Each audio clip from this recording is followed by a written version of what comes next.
welcome everyone to our community interview today. I'm really excited to kick off our series for 2019. Before we get started officially, I'm going to go over a few housekeeping notes for the group. So the first thing is, please feel free to tweet during the interview. Would appreciate it if you use the hashtag #SFDORA. And for those of you who are new, how these interviews work is usually I'll ask questions to our guests for the first 10-15 minutes. And then after that, I open up the floor and anyone is welcome to ask questions. And this time too, if you don't necessarily feel comfortable asking questions in English, you're also welcome to ask them in Spanish. So please feel free to do that as well. And then at this point, I think I'm ready to officially kick off the interview. So welcome to our first DORA community interview of 2019.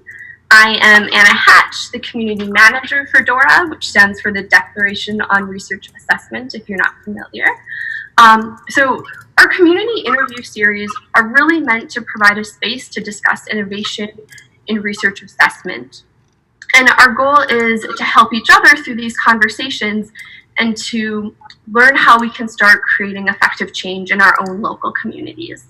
And today I am so excited and so very pleased because we're lucky enough to have both Dominique Babini with us from CLACSO, as well as Arianna Becerril García from Redalyc to talk about research assessment and publishing in Latin America. And so before I officially start asking questions, I just want to check in with both you, Arianna, and Dominique. Is there anything that you would like to add? We want to thank DORA and participants for your interest in publishing an evaluation in our region. Thank you so much. I'm delighted to be here today. Thank you, Dora. Thank you, Anna, for the invitation. And thank you, everybody that is connected. Great. So I'll start off with asking you if, Arianna, could you briefly describe the publishing system in Latin America? Well, yeah, briefly. Well, Latin American region has a unique characteristic. This region maintains a non-commercial publishing structure that has been under academic culture. In the DORA tradition, neither authors nor readers are asked to pay for the access to or the participation in the publishing structures. Each interactive system that is formalized, not made explicit, but every institution was journals with our faculty members, and the content of each journal is made available in open access. So each institution's investment in journals benefits all the other institutions. This kind of informal cooperative was already working for the open access codification label. That's an interesting key fact. Nice. So then, Dominique, what do you think would be the most distinctive features of this system compared to the rest of the world? I would say that the transition of these journals funded and published by the universities and research institutions, as Arianna mentioned, the transition to open access was led by scholarly institutions and with public funds. Redalyc, Cielo are the main drivers of this transition to open access, with no APCs, and helping journals to improve the quality and develop indicators. So that's the most important characteristic. Yeah. And so I think this really builds on to my next question, which is aimed at both of you. So how do both CLACSO and Redalyc then fit into the publishing landscape? And do you want to start with that, Dominique, and then Arianna, I can have you jump in afterwards? Yes, well, we have been working for more than a decade, Redalyc and CLACSO, working together to promote non-scholarly to promote scholarly-led, non-commercial open access in the region. CLACSO is the main social science publisher in Latin America. We started 2 decades ago working with editors and libraries from our network. And today, CLACSO's catalog has more than 3,000 books. And Redalyc has invited us to join them in their peer review collection of journals, more than 900 social science and humanities journals.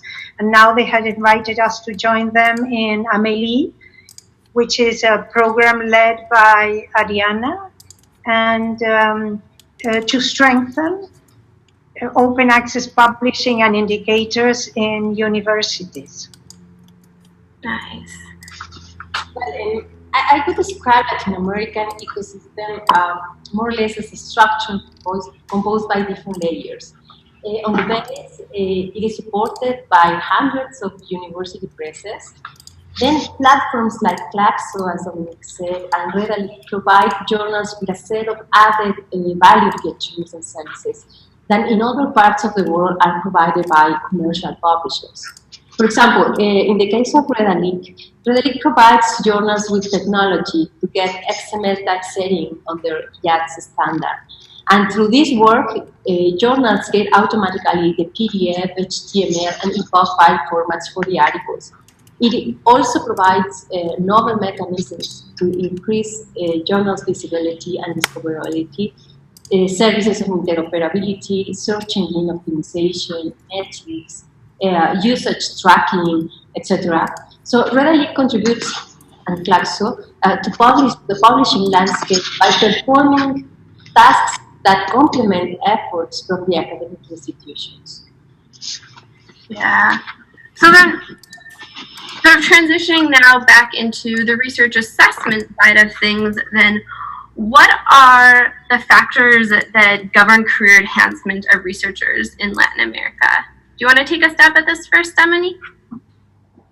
Well, main problem we have in the region is that while science policy speeches promote a model of researcher which is committed to knowledge transfer and social commitment, the evaluation practices encourage a classic academic profile because it uses the impact factor and the citation, which contributes to promotion and tenure, and which contributes to the position of the university in the rankings. So in areas as environment, agriculture, health, socioeconomic issues, this is a real handicap for Latin American researchers because we need research to also assess the social impact of research being carried in the region. Yes, well, in fact, in Latin America, as in many other regions, unfortunately, research assessment is journal-based, which means, as Dominique said, it is impact factor, Simago journal rank sample. The national and institutional research assessment systems have made an abusive and irresponsible use of those metrics, especially taking into consideration that source databases, I'm talking about Web of Science or Scopus, provide a very low representation of Latin American publications, which means that a big part of science published in the region is ignored. So research assessment implies a very high bias in the region. Mm-hmm. I really liked the idea of measuring, or the need to measure societal impacts of research, and I'm wondering if either of you have any ideas of the best ways to measure societal impacts. Either of you can answer this one. Well, sorry, Arianna. That's okay, though.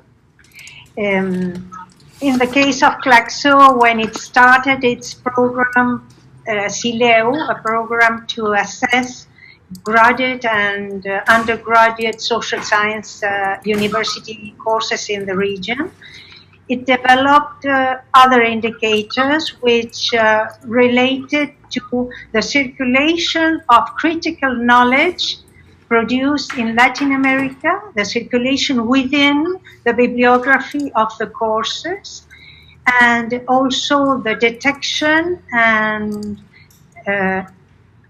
actions in inequalities that appear in the university context as gender inequalities or race inequality or socioeconomic inequalities, and also looking at the collaboration of the universities with the context, with other stakeholders who should benefit from the research or from the programs or the courses delivered at the university.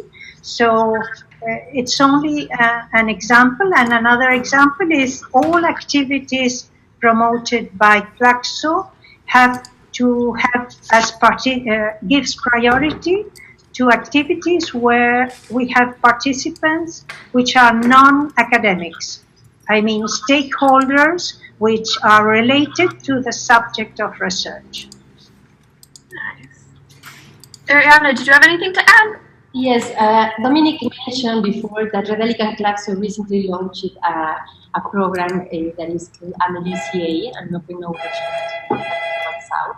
And this initiative that is supported, by the way, by UNESCO, set up various projects in this project, umbrella project, and one of them are related to metrics. Metrics that allow us to think on better ways to assess research, to explore the interdisciplinarity, to improve data sources, to understand the dynamics of the formation of communities. All of this in terms of to measure social impact, applicability, local problems, the capacity of a researcher to build a community, the disciplinary contribution or the contribution to a scientific conversation, etc. So we are working in this multi-institutional project in Latin America to make a proposal in this very critical issue in Latin America. So we are working on that. That's exciting. Okay, so I probably have a couple questions left to ask.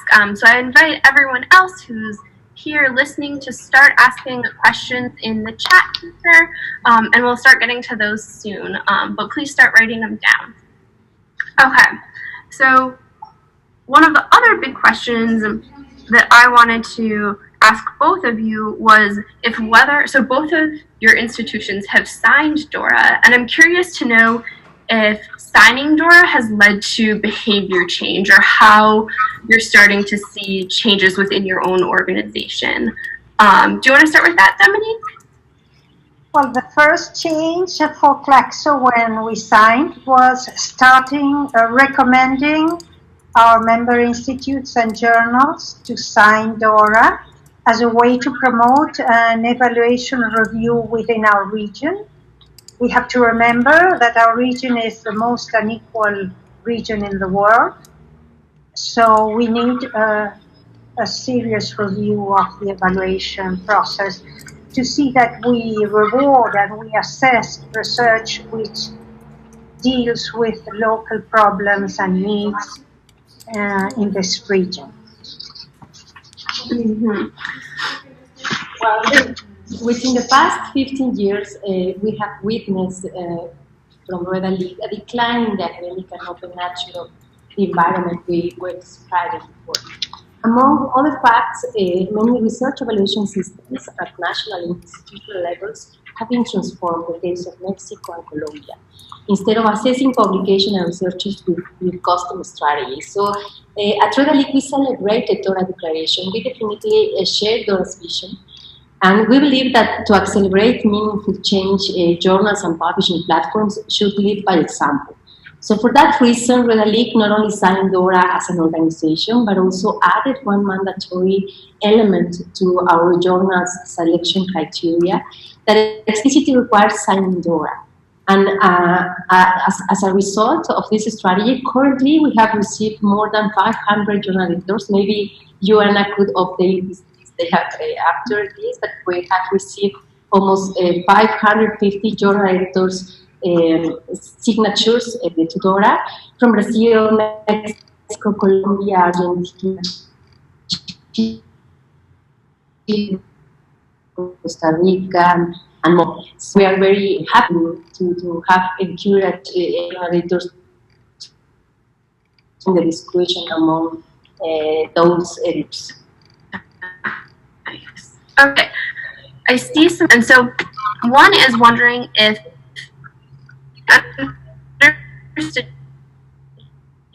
correctly that tenure motion in Latin, but in certain fields, but not necessarily all, are tied to impact, traditional bibliometrics like the H-index and impact factor. Yes, it is that. Unfortunately, it is a very conservative view. This is why it is so important that the DORA Declaration and the Leiden Declaration are promoted within the region. And it's unfortunately linked to the ranking, to the university rankings. And as Arianna mentioned, only a small portion of research outputs from our region are present in Scopus and in Web of Science. So it is a real problem in our region.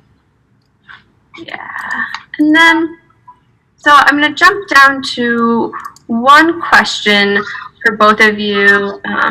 And so this is, according to your experience, what is the position of the Science and Technology Councils in Latin America about DORA principles? And then I'll read the follow-up because they go together well. And do you think that these councils will adhere to these principles in the near future to promote changes in evaluation practices for tenure and promotion of academics or funding access? Well, the Global Research Council, which gathers the national research councils worldwide, will have its annual meeting in Sao Paulo, Brazil, next May.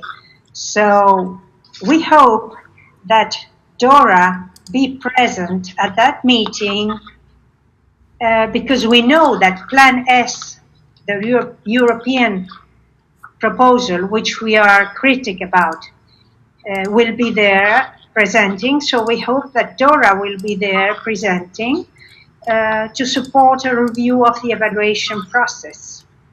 Yeah, absolutely. Thank you for the question, a very good question. But the national research councils are need to know more about DORA and the DORA principles. Yeah, absolutely. I absolutely agree. I think contacting funders and national councils of science at every Latin American country would cause a domino effect that could impact academic institutions in favor of a research assessment transformation. So I think it would be a key task for every country to contact, invite, and make these efforts to get the signature from the National Councils of Science and Technology.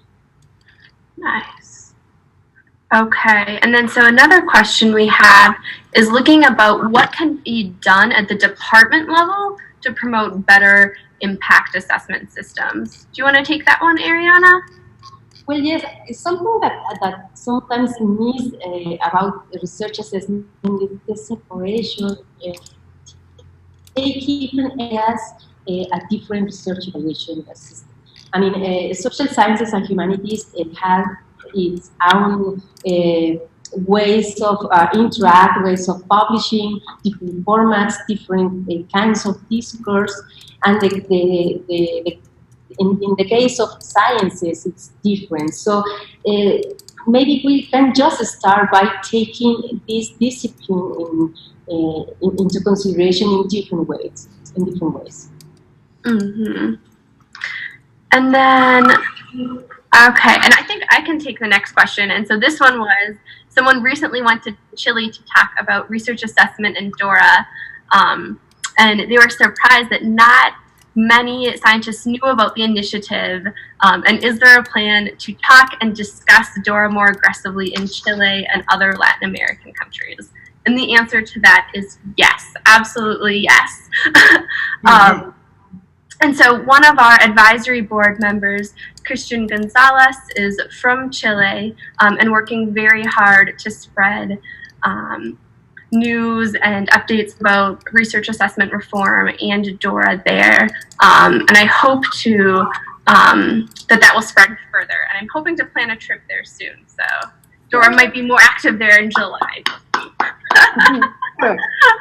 All right. And then another question from John, who says, thank you. And he says, given that in Europe and further, everyone's going a little bit bonkers about Plan S, what do you think those behind Plan S and those it will affect can learn from the extensive history of Latin America in promoting and leading open access and open science in the last 2 decades or so, especially now given the announcement of AmeliCA? So I have just put there the URL. The International Science Council has invited us to give our opinion about Plan S, and it has been published 2 minutes ago. So awesome. It's just from today, and I will post it as a feedback to Plan S feedback web page. But it's only in this URL now because it's 2 minutes ago it was published. But we have a very critical view on Plan S because we have a tradition in Latin America of consultation. And you cannot launch an international plan like Plan S without an international consultation. Plan S, if it wants to be international, it has to be considering diverse realities from Africa, Asia, Latin America, North America, Europe. But it's Eurocentric, and it's a plan that looks at taking care of the industry mainly. Publishers are main actor in Plan S, so we are not happy with that. Arianna, I don't know how you see it. You have published, please put the URL of your blog post, which is fantastic, Arianna. Please do it. Thank you, Dominique. I'm going to share the link. A couple of weeks ago, we published a comparison between AmeliCA and the way Latin America is working on open access and how it's working on publishing, and compared to Plan S. So we have also a very critical opinion about Plan S in terms of this Eurocentric vision of Plan S that is leaving behind all the scientific activity that is done in other regions and its cultures and idiosyncrasy in other regions. And we also, we are not very happy with this Plan S because we believe that it only regulates commercial agreements or commercial contracts. In terms of APC, somehow APC is legitimated through Plan S. And in the case of Latin America, we are not working under this APC model. So the decisions taken in Europe should, or maybe they are going to disrupt the ecosystem in Latin America because scientists in Latin America are going to ask or are going to challenge or to face the critical situation to ask for money to publish in those journals. And also we have a lot of worries about the situation of our journals in Latin America, because if a researcher in Europe wants to publish in a Latin American journal, I wonder if this Latin American journal must follow or fulfill the criteria of Plan S. So we have not to forget that those regions have to interact between each other. So this Eurocentric, more isolated vision is harmful for the rest of the world.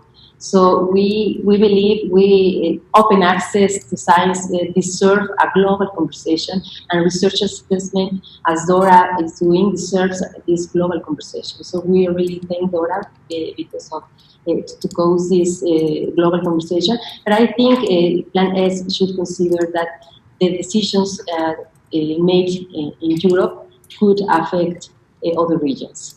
Yeah, absolutely. And so now I see we're getting a little bit short on time, so I'm going to ask one final question. But then I'm also wondering, there's a couple questions that we weren't able to get to. If I share with you two later, if maybe you'd be willing to answer them on Twitter, if that would be okay. Yes. Yes. Thank you. Okay, so then the question that we'll end with is, if supporting local and regional research is a priority, how can research assessment procedures be adjusted to reward research projects at that scale and that level? Well, in our case, in CLACSO, when we provide grants and when we provide funds for activities, we are free to choose more diverse indicators to reward proposals that we receive. And CLACSO has an important program of review of research evaluation in social sciences. But in the region in general, we depend on the national research councils, which are the main funders of research. And we need those research funders to acknowledge that Latin America has 20 years of development of open access indicators. Those indicators of Redalyc and Cielo have to be in the first places with Scopus and Web of Science, because they are also quality journals, they are also peer review, and they are cited in journals which are not in Web of Science and Scopus, which are the databases that are taken in account for international rankings, which are commercial products. So that replies to one of the questions of the chat also. Mm-hmm. Yes, I agree. Take into consideration regional platforms such as Redalyc or CLACSO Redalyc as quality sources to index scientific content is very important. And also recognize open access research and open access platforms as essential to dissemination of science.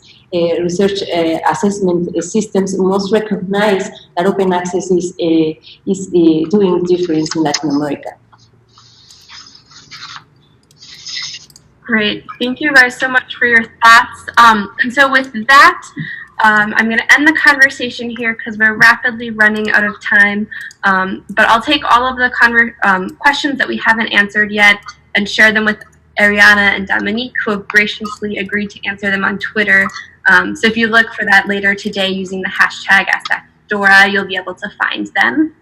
And with that, I just want to do another big thank you to everyone for joining us, especially to Dominique and Arianna. It's so kind of you to give us your times to talk about assessment.